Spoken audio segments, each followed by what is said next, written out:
Hello. ఏపీలో next ఎవరు CM అయితే బాగుంటుంది అనుకుంటున్నారు? జగన్మోహన్ రెడ్డి. జగన్ గారు. ఎందుకు జగన్ గారు?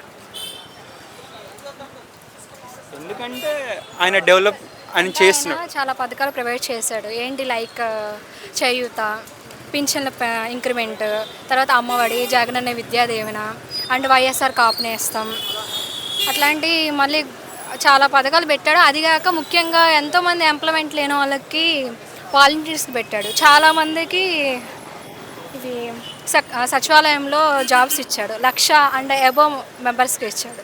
దాన్ని బట్టి నేనైతే జగనే కావాలని అనుకుంటున్నాను. జగన్ గారు అంటేనే అంటే నవరత్నాలు అనేసి అంటున్నారు కదా, ఏది బెస్ట్ అంటారు నవరత్నాలు? అమ్మఒడి, జగనన్న విద్యా దీవెన, పింఛన్ కానుక అందరికీ వస్తున్నాయి అంటారు. అవి అందరికీ వస్తున్నాయి. ఆయన క్యాస్ట్, కులం, మతం భేదం లేకుండా అందరికీ ఇస్తున్నాడు. మళ్ళీ పార్టీ డిఫరెన్స్ లేకుండా కూడా లైక్ నేను సమ్ డేస్ వర్కింగ్ వాలంటీర్, నేను ప్రొవైడ్ చేసిన నాకు 60 హౌసెస్లో నేనైతే తన అంటే లైక్ తను కాకుండా అపోజిషన్ పార్టీ వాళ్ళకు ఉన్నా కానీ ఆయన ప్రతి ఒక్క సంక్షేమ పథకాలని ప్రతి గడప గడపకు తీసుకెళ్ళాడు. మేము కూడా ప్రొవైడ్ చేశాము. వాళ్ళకి అమ్మఒడి, చేయూత, జగనన్న విద్యా కానుక ఎవ్రీవన్ పడేటట్టు చూసాము. అంటే జగన్ గారి పాలనలో విద్యారంగం, వైద్య రంగం ఎక్కువ ఇంప్రూవ్ చేశారు అనేసి అంటున్నారు కదా, నిజమే అంటారు? నిజమే. ఏ విధంగా? అంటే మా సరౌండింగ్లో పిడుగురాల సైడ్ అసలు మెడికల్ కాలేజ్ లేదు, కానీ ఆయన కొత్తగా మెడికల్ కాలేజ్ని డెవలప్ చేస్తున్నాడు.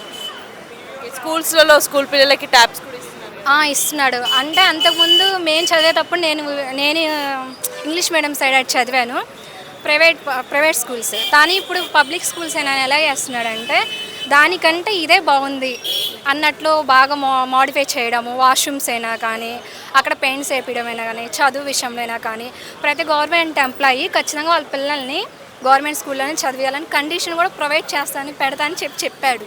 మరి అది ఎప్పుడు వస్తుంది అనేది తెలీదు, బట్ చెప్పాడు.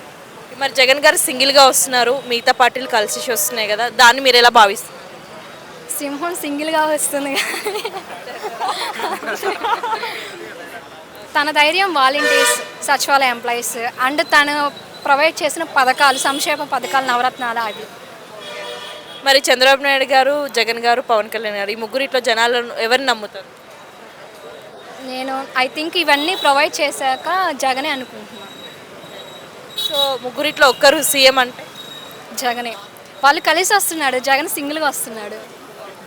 40 years ఎక్స్పీరియన్స్ ఉందని చెప్పుకునే చంద్రబాబు నాయుడు గారు సింగిల్గా ఎందుకు రాలేకపోతున్నారు? అది వాళ్ళకి తెలియాలి. ఎక్స్పీరియన్స్ అనేది వయసుతో సంబంధం లేదు. తనకి ఏజ్ పెద్ద, మనం చేసే పనులు బట్టి, మన వెనకాల ఉండే నాయకత్వం నడిపించేదాన్ని బట్టి వస్తుంది. ఒక ముక్కలో ఎపిక్ నెక్స్ట్ సీఎం ఎవరంటారు? జగన్మోహన్ రెడ్డి.